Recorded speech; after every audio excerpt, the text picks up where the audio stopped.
Hello everyone, welcome to our channel Education Hotspot. So this is the next video in the revision of the important topic of your subject MSOE 01 Sociology of Education. Revision series में हम कुछ topic कर चुके हैं and हर बार मैं हर video में बोलती हूँ, यहाँ पे भी स्टार्टिंग में बोल रही हूँ कि ये वीडियोस का मतलब ये नहीं है कि आप सिर्फ यही वीडियोस फॉलो करो। आप यूट्यूब की जितनी भी प्लेलिस्ट है, जो स्टूडेंट यूट्यूब रेफर कर रहे हैं वो यूट्यूब की पुरानी प्लेलिस्ट प्लीज़ देख लो। वहाँ पे आपको 20-21 जो भी वीडियोज़ अवेलेबल है, मतलब मुझे एग्जैक्ट नंबर नहीं याद है, बट जो भी वीडियोज़ वहाँ पे अवेलेबल है उसमें मैंने बहुत सारे ऑलरेडी इंपॉर्टेंट टॉपिक कवर कराए हुए हैं। So please do watch that. And उसके अलावा जो पेड क्लास के स्टूडेंट है वो पेड क्लास की वीडियोज़ प्लस यूट्यूब वीडियोज़ भी देख सकते हैं। तो प्लीज़ डू रेफर दैट। ये एक रिविजनरी फॉर्म में शॉर्ट में मैं कुछ टॉपिक आपको जस्ट रिवाइज करा रही हूँ, जिसमें से कुछ टॉपिक मैं ऑलरेडी वहाँ डिटेल में करा चुकी हूँ, राइट। तो आई होप यू अंडरस्टैंड। ऐसा ना हो लास्ट में आप सिर्फ यही वीडियोस देख के जाओ और आप कहो कि पढ़ा हुआ या करा हुआ नहीं आया, बिकॉज मैं बार बार बोल रही हूँ कि सिर्फ इसमें से चीज़ें नहीं हो पाएंगी। यहाँ हम कोई 20-40 टॉपिक नहीं कर लेंगे, बट वहाँ ऑलरेडी कंटेंट आप लोगों का कवर है। चलिए तो अब टॉपिक पे आ जाते हैं। यहाँ पे हम बात करेंगे, दो टॉपिक को हम ले रहे हैं, मैं कंबाइंडली आपको समझा रही हूँ ताकि समझने में आसानी हो। Functionalist and conflict perspective with regard to education, क्योंकि सब्जेक्ट है सोशोलॉजी ऑफ एजुकेशन।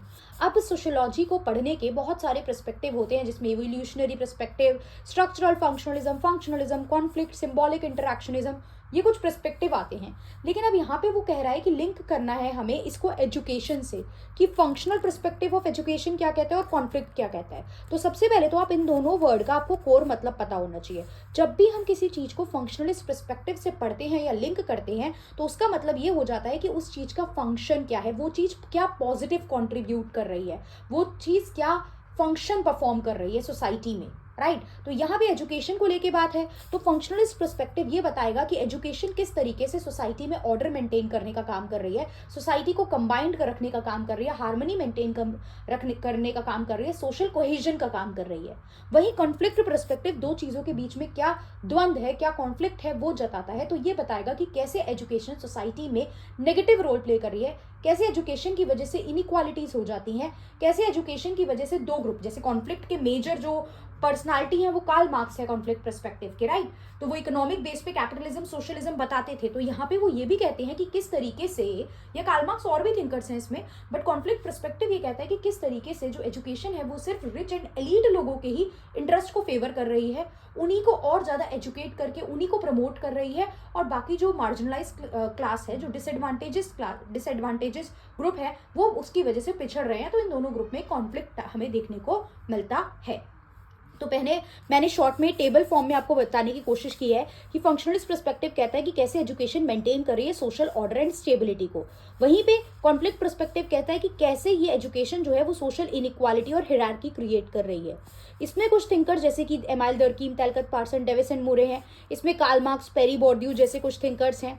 ये बात करता है कि क्या एजुकेशन के क्या पॉजिटिव कंट्रीब्यूशन है, रोल ऑफ एजुकेशन क्या है। तो it talks about the positive contribution, role of positive contribution, मतलब रोल क्या है एजुकेशन का फंक्शनलिस्ट पर्सपेक्टिव में, कि वो क्या पॉजिटिवली कंट्रीब्यूट कर रहा है। और कॉन्फ्लिक्ट में क्या है कि किस तरीके से वो एक्सप्लॉयटेशन कर रहा है, पावर डायनेमिक्स यहाँ पे क्या है।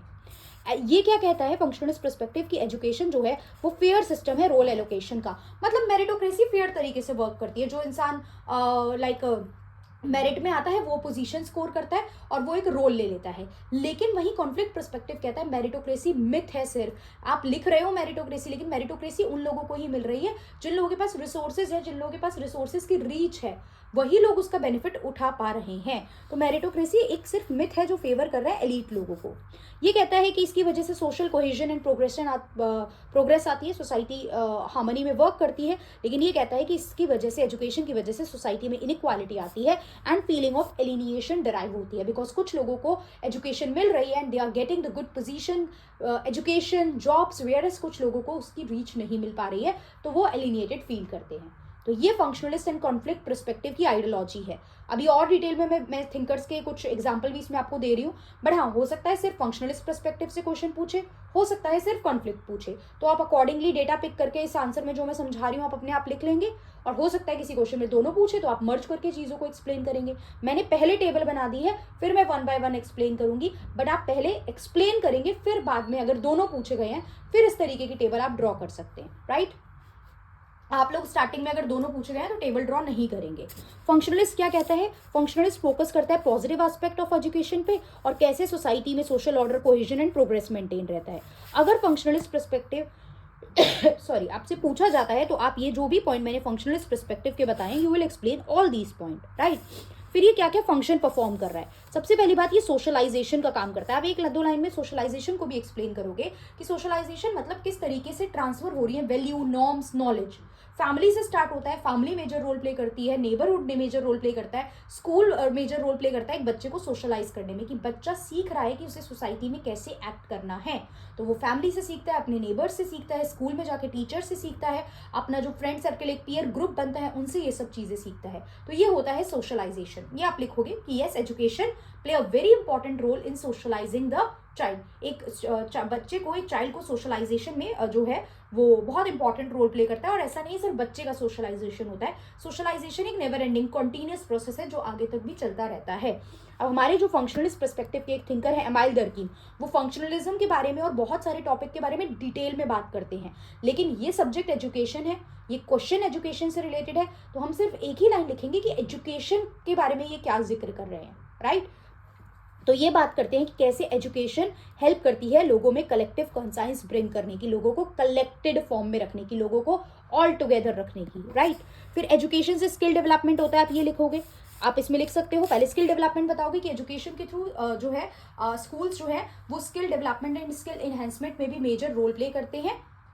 एजुकेशन और स्कूल्स के थ्रू स्किल एनहेंसमेंट भी हमें देखने को मिलता है। अब टैलकट पार्सन जो कि एक और फंक्शनलिस्ट थिंकर है, वो क्या कहते हैं कि जो स्कूल है वो एक ब्रिज की तरह काम करते हैं between the family and society, right. कि एक ब्रिज है फैमिली एंड सोसाइटी के बीच में, कि आप कैसे उस चीज को सीख के अपनी स्किल्स को डेवलप कर पा रहे हो। रोल एलोकेशन, वही मैंने बताया, मेरिटोक्रेसी के थ्रू रोल एलोकेशन किया जाता है। अब यहाँ पे डेविस एंड मोरे जो फंक्शनलिस्ट जो सोशल स्ट्रैटिफिकेशन की बात करते हैं, सोशल स्ट्रैटिफिकेशन का पॉजिटिव एस्पेक्ट बताते हैं कि किस तरीके से जो सोसाइटी में डिवीजन है वो अच्छा है, उससे जो है वो बेटर हो रहा है सोसाइटी के लिए, सोशल स्ट्रैटिफिकेशन इज गुड। तो ये भी यही कहते हैं कि एजुकेशन लोगों को ट्रेन करती है कि वो अलग अलग अपनी सोशल पोजीशन ले पाएं, क्योंकि Davis and more social stratification के इंपॉर्टेंट थिंकर हैं जो सोशल स्ट्रैटिफिकेशन के फायदे बताते हैं। तो यहाँ पे ये भी यही कहते हैं कि एजुकेशन एक फंक्शनलिस्ट रोल प्ले कर रही है इसमें। फिर एजुकेशन सोशल इंटीग्रेशन, सबको जोड़ के रखने का काम करती है, प्लस इनोवेशन एंड चेंज लाती है, बिकॉज आपकी नॉलेज बढ़ेगी, आप में स्किल्स आएंगी, तो यू आर मोर लाइक आप ज़्यादा चेंज को एक्सेप्ट कर पाओगे और इनोवेटिव रह पाओगे। डन, बता दिया हमने कैसे क्या क्या फंक्शन, पॉजिटिव फंक्शन है। मैंने सिर्फ हेडिंग लिखी है और कुछ थिंकर को कोट करा है, आप इनको एग्जाम्पल के साथ बताओगे तो अपने आप आपकी लेंथ बढ़ जाएगी, अपने आप आपके 500 वर्ड लिमिट आप टच कर पाओगे। फिर फंक्शनलिस्ट थ्योरी को कुछ चीजें बोल के क्रिटिसाइज भी करा गया है। कैसे क्रिटिसाइज किया गया? ये बोला गया कि यार आप सिर्फ यही बात कर रहे हो कि एजुकेशन हार्मनी ला रही है, शांति ला रही है, लेकिन कुछ इनइक्वालिटीज भी तो आ रही है, वो तो आप बता नहीं रहे कि सबको बराबर एजुकेशन अपॉर्चुनिटी नहीं मिल रही है, सबको आगे जाके इक्वल जॉब अपॉर्चुनिटीज नहीं मिल रही हैं, तो ये बात का जिक्र तो आप कर ही नहीं रहे हो। तो आपका मेजर फोकस, आप देखो सिंपल बात है, फंक्शनलिस्ट लोग ज्यादा फोकस कर रहे हैं पॉजिटिव पॉजिटिव पॉजिटिव बताने में एंड कॉन्फ्लिक्ट वाले नेगेटिव नेगेटिव नेगेटिव बताने में। तो इनको क्रिटिसाइज किया जाएगा कि आप सब पॉजिटिव ही बोल रहे हो, आप नेगेटिव एस्पेक्ट पे ध्यान ही नहीं दे रहे हो। तो इनको क्रिटिसाइज किया गया कि आप हार्मनी पे फोकस कर रहे हो और इग्नोर कर रहे हो इनइक्वालिटी को। और इनको किया गया कि आप ये भी मतलब एक और रीजन से जो क्रिटिसाइज किया गया कि आप कहीं पे भी ये मेंशन नहीं कर रहे हो कि किस तरीके से एजुकेशन की वजह से समाज में डिवीजन हो रहा है, सोशल स्ट्रैटिफिकेशन क्रिएट हो रहा है। डन, ये पूरा फंक्शनलिस्ट क्रिएट हुआ। वैसे मैं आपको पहले समझाई चुकी थी ये ऊपर टेबल में। अब कॉन्फ्लिक्ट पे आ जाओ, वही सारी बातें हैं कि एजुकेशन किस तरीके से सोशल इनइक्वालिटी को लेजिटिमाइज करती है, वो किस तरीके से ये दर्शा रही है कि हाँ ठीक है इनइक्वालिटीज जेन्युइन है, इनइक्वालिटीज होना वेरी ऑब्वियस है।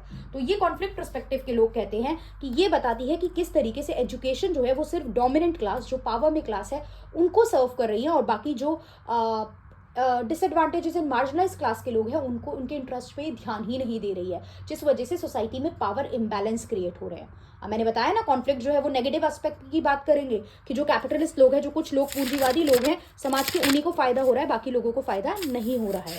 सॉरी, इसमें अब क्या क्या पॉइंट है? सबसे पहली बात तो इनइक्वालिटी क्रिएट होती है, आप ये पॉइंट लिखोगे इसके की एलिमेंट या फिर फंक्शंस में कॉन्फ्लिक्ट पर्सपेक्टिव के। तो कार्ल मार्क्स इनइक्वालिटी आप लिख सकते हो कि education create the inequality, it only focus the interest of the upper और द कैपिटलिस्ट क्लास लोग हु होल्ड द पावर, जिनके पास पावर है, जैसे कि कार्ल मार्क्स कहते थे। कार्ल मार्क्स कहते थे कि एजुकेशन जो है वो एक सुपर स्ट्रक्चर का पार्ट है। कार्ल मार्क्स की थ्योरी है सुपर स्ट्रक्चर वाली, अब बेस और सुपर स्ट्रक्चर बोलते हैं वो। तो सुपर स्ट्रक्चर का पार्ट वो एजुकेशन को बोलते हैं जो सिर्फ कैपिटलिस्ट लोगों के इंटरेस्ट को फुलफिल करती है, क्योंकि कार्ल मार्क्स कैपिटलिस्ट और सोशलिस्ट या वर्किंग क्लास दो पार्ट में बांटते थे समाज को। तो वेरी ऑब्वियसली वो कहते थे कि कैपिटलिस्ट लोग वर्किंग क्लास को एक्सप्लॉइट कर रहे हैं। तो ये यही कह रहे हैं कि एजुकेशन सिर्फ जो है वो कैपिटलिस्ट लोगों के इंटरेस्ट को सर्व कर रही है। क्लियर? पहला पॉइंट। दूसरा पॉइंट, हिडन करिकुलम। मतलब जो भी हिडन करिकुलम स्कूल्स में होता है, लाइक वैल्यूज मॉरल्स जो आप सिखाने की बात कर रहे हो, दैट वो जो है वो ज़्यादातर अपर क्लास के लिए सेंट्रिक है, वो उन्हीं को सिखाया जा रहा है, उन्हीं तक सेंट्रिक है। ये एक पॉइंट है। तीसरा है कल्चरल कैपिटल। अब जो पेरी बोर्ड्यू हैं ये 3 टाइप की कैपिटल की बात करते हैं, राइट? उसमें से एक है कल्चरल कैपिटल। अब ये कहते हैं कि स्कूल में एजुकेशन जो है वो सिर्फ कल्चरल कैपिटल जब दी जाती है तो कल्चर ट्रांसमिट करना, मतलब तो जो डोमिनेंट क्लास का कल्चर है उसको ही आगे ट्रांसमिट किया जाता है, और जो लोअर या अंडर प्रिविलेज या फिर जो मार्जिनलाइज क्लास ग्रुप का कल्चर है उसको तो वैल्यू ही नहीं दी जाती है। तो ये नेगेटिव पॉइंट ही है ना कि पेरी बोर्ड्यू ने क्या हाईलाइट करा कि किस तरीके से एजुकेशन सिर्फ कल्चर नॉर्म्स को, डोमिनेंट क्लास के कल्चरल नॉर्म्स को फेवर कर रही है और डिसएडवांटेजेस ग्रुप को इग्नोर कर रही है।